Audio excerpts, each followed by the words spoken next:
South BL 1628. The suspect was last seen in Point, Texas.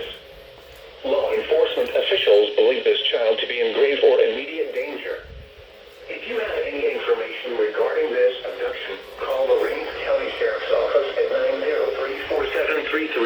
903-473-3181.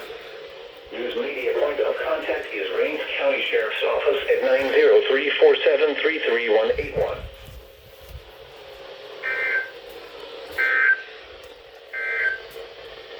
The current time is 4:53 p.m. Central Daylight Time.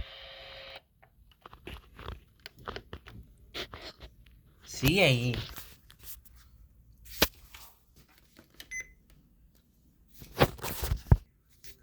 Yep, CAE for rains. That's crazy.